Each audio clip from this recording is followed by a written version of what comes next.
The 1991 war in the Persian Gulf demonstrated the effectiveness of battlefield preparation. The air war over Iraq was spectacular. However, covert actions by small, highly trained groups of fighting men have achieved equally impressive results. Just such a group of men played a key role in the liberation of Kuwait. The Navy's Sea, Air, and Land teams, or SEALs, were instrumental in intelligence gathering, reconnaissance, combat search and rescue, and commerce interdiction. The evolution of these professional warriors can be traced to World War II. On November 20th, 1942, the United States became painfully aware of the need for combat swimmers.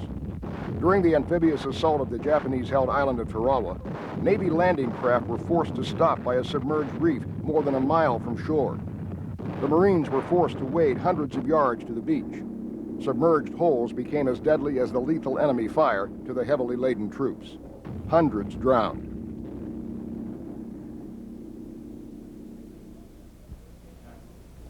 Navy combat demolition units were formed to provide detailed pre-invasion reconnaissance. Known to their peers as web-footed warriors, these forerunners of today's SEALs swam into the beaches armed only with a slate, lead line, and a knife. A lead line was a measuring device consisting of a lead weight on a nylon cord marked in 1-foot increments. It was used to detect underwater reefs or man-made obstacles. The frogmen then returned to destroy the obstructions just before the first wave of landing craft approached. These Navy Combat Demolition Units, or NCDU teams, saw extensive action during the final stages of World War II, as the United States undertook the arduous task of routing the Japanese from numerous Pacific islands. The barriers of steel that the Germans had erected on the Omaha and Utah beaches were the greatest challenge the NCDU teams faced during World War II. The divers had planted explosives on the iron obstacles in preparation for the Normandy invasion. However, many Allied troops were using the barricades as cover from the withering German fire as they fought through the surf. Fortunately, in 4 places, the infantrymen heeded the purple warning flags placed by the frogmen, and the barriers were destroyed with tremendous explosions. The success during the Normandy invasion was purchased at high cost. 41% of the men in the NCDU teams were killed. The Korean conflict brought a new identity and an expanded mission to the Navy Combat Demolition Units. The units became known as Underwater Demolition Teams. The old NCDU's operational limits extended from a depth of 3½ fathoms at sea, or 21 feet, to the high water mark on the beach. The UDTs enjoyed a new domain, including targets such as railroad trestles, rail lines, and tunnels located close to shore. In January of 1962, President John F. Kennedy created the Navy SEALs in response to the growing threat of modern guerrilla warfare. This is another type of warfare, new in its intensity, ancient in its origin, war by guerrillas, subversives, insurgents, assassins, war by ambush instead of by combat, by infiltration instead of aggression, seeking victory by eroding and exhausting the enemy instead of engaging him. It is a form of warfare uniquely adapted to what has been strangely called wars of liberation, to undermine the efforts of new and poor countries to maintain the freedom that they have finally achieved.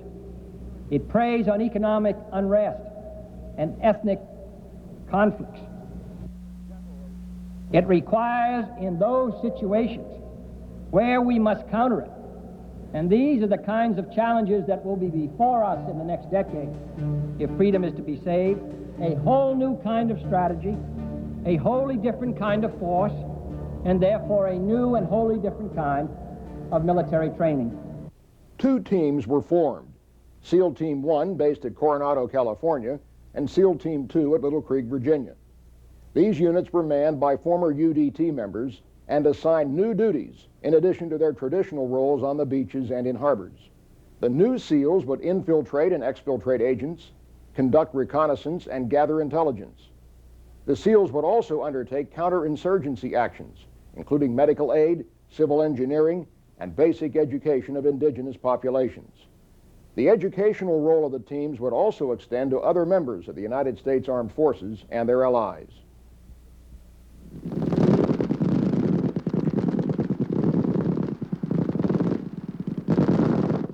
The Vietnam War began a new chapter in the SEAL story. The dense jungle, mangrove swamps, and the cunning Viet Cong defined a new dimension in SEAL warfare. SEAL missions were now defined by objectives, not restricted by terrain.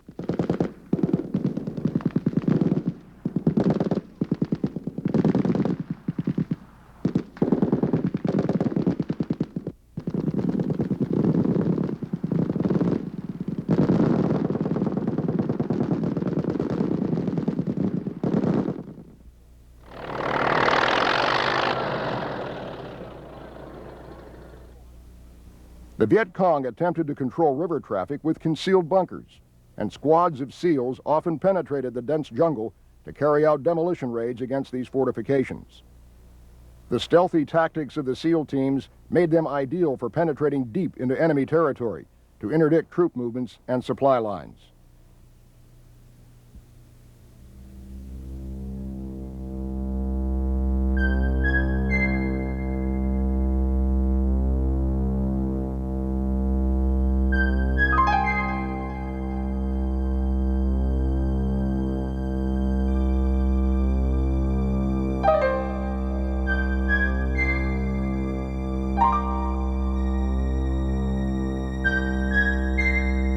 If you don't have the element of surprise, you're lost. You won't come out of the mission. You have to have the element of surprise all the time. As soon as you're compromised, as soon as they know you're there, you're in trouble, and you have to be on the way out. If you've got a long way to go in a particularly hostile area, you won't make it out.